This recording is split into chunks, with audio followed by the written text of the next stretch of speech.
नमस्कार मित्रांनो, मी पंकज कटके. यूट्यूब चॅनलवरती खूप दिवस झाले व्हिडिओ टाकला नव्हता. काही कॉलेजचे कामं असल्यामुळे काही कारणास्तव मी व्हिडिओ टाकू नाही शकलो. आज खूप दिवसानंतर माझा पहिला व्हिडिओ आहे. तर यामध्ये मला लोकांनी अशा खूप कमेंट केल्यात की सर आम्हाला पॅरालिसिस झाल्यानंतर कडकपणा वगैरे येतो हाताला वगैरे, बोटांना कडकपणा येतो, त्याला जेणे की स्टिकनेसपणा वगैरे म्हणतात. तर तो होऊ नये म्हणून काय करावं? तर त्यासाठी सर्वात मेन म्हणजे इम्पॉर्टंट पर्याय म्हणजे काय? त्यासाठी एकच ऑप्शन आहे, एक्सरसाइज वगैरे.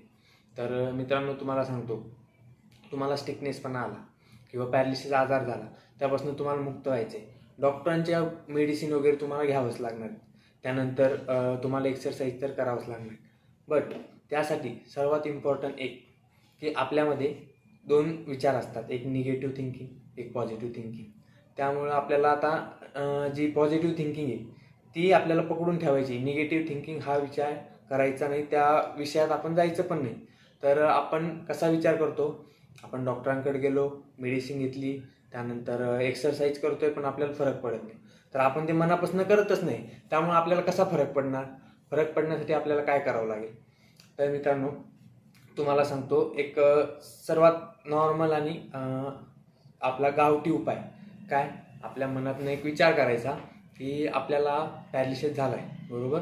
त्यानंतर आपण गोळ्या घेतोय, सगळं काही डॉक्टरांची मेडिसिन वगैरे चालू आहे, एक्सरसाइज करतोय.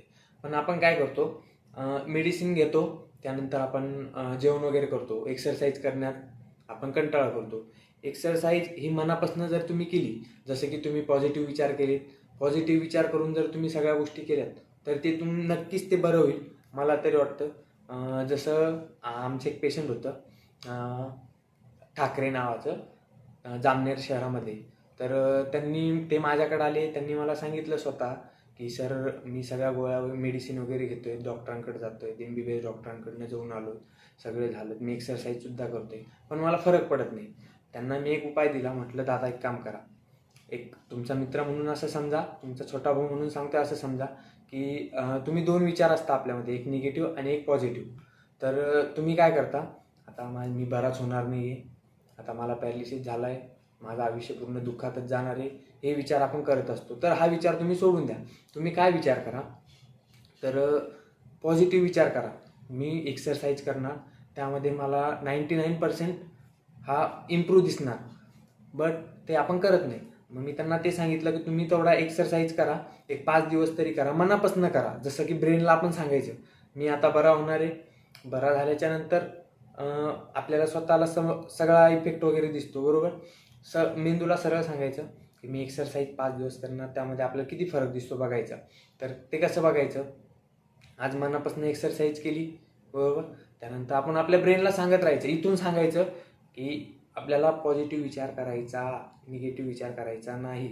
तर बघा, आपल्या मेंदूमध्ये 2 विचार असतात. कसले? Negative, positive. तुम्ही कोणत्याही गोष्टीचा विचार न करता मला पॅरालिसिस झालेला आहे हा विचार करता, बरोबर? तुम्ही हा विचार करत असताना एकच विचार करायचा, काय? पॉझिटिव्ह. पॉझिटिव्ह विचार तुम्ही कसा करणार? मी सकाळी लवकर उठणार, सकाळी मी एक्सरसाइज करणार, ती पण मनापासून जी गोष्ट तुम्ही कराल ती गोष्टी तुमची नक्कीच सक्सेस होईल. हे बरोबर आहे, बरोबर? पण त्यासाठी तुम्ही एक्सरसाइज काय करणार? तुम्हाला हाताचा पॅरालिसिस झाला आहे, बरोबर? त्यासाठी तुम्ही काय करणार? आता तुम्ही तर काय एक्सरसाइजसाठी रनिंगला वगैरे बाहेर जाणार, थंडीचे फिरणार नाही. त्यासाठी तुम्हाला सांगतो मी, आपल्या हाताची बोटं वगैरे मोडून घ्यायची. कशी? पूर्ण पॉईंट. माझी मागची जुनी व्हिडिओ आहे त्यामध्ये पण बघू शकता. हे बघा, इथनं सुरुवात करायची, हा पहिला पॉईंट, त्यानंतर हा पॉईंट, त्यानंतर हा पॉईंट, त्यानंतर हे असं झाल्याच्या नंतर इथपर्यंत घ्यायचं. त्यानंतर इथं स्टिकनेस असला, जेवढा त्रास होईल तेवढा सहन करायचा, नंतर सोडून द्यायचं. एवढा आता समजा हा इथनं एवढा वाकलेला हात, इथं स्टिकनेस आलेला आहे, कडकपण आलेलं आहे, इथनं सरळ होत नाही. हळूहळू त्याला प्रॅक्टिस करायची. हे एक दिवसातनं 10 ते 12 वेळा तरी करत राहायचं, म्हणजे यामुळे तुम्हाला खूप सारा फरक पडेल, बरोबर? तर तुम्ही हे केल्याच्या नंतर एक सर्वात इम्पॉर्टंट म्हणजे काय, तर जेवढं तुमच्याकडनं होईल तेवढंच करायचं, जास्त करायचं नाही. आणि मनावर कंट्रोल ठेवायचा, काय की आज मी एवढं करूनच राहणार. जसं की तुम्ही जर टार्गेट ठेवलं, आज माझ्या हाताला मी 50 वेळा बरोबर एक्सरसाइज करणार, तेच तुम्ही मनात ठेवायचं. पॅरालिसिस झाल्यानंतर तुम्हाला तेच काम आहे, एक्सरसाइज, टॅबलेट, आराम करणे, बाकीचं दुसरं काम नसतं. एक्सरसाइज जर तुम्हाला पॅरालिसिस झाला त्यामध्ये दुसरं काम नसतं, तर तुम्ही एक्सरसाइज ही महत्त्वाची असते. तर आता तुम्ही म्हणाल की निगेटिव्ह आणि पॉझिटिव्ह हा विचार निघत नाही. तो तुम्ही जर करून बघितलं, एक 10 ते 15 दिवस तुम्ही करून बघा, नाहीतर एक प्रॉपर 21 डेज तुम्ही हे करू शकता. 21 डे तुम्ही केलं त्यानंतर तुम्हाला इम्प्रूव्हमेंट नक्की 100%. 21 दिवस कसं करायचं तुम्हाला सांगतो. वेळेवरती टॅबलेट घ्यायच्या, टॅबलेट घेतल्यानंतर एक्सरसाइज ही प्रॉपर करायची, मनापासून करायची. आपल्या मनाला ठामपणे एक विचार द्यायचा की तुला बरं होणार आहे, तू बरा होणार, तू 99% बरं होणार आहे, तू तुझी एक्सरसाइज चालू ठेव.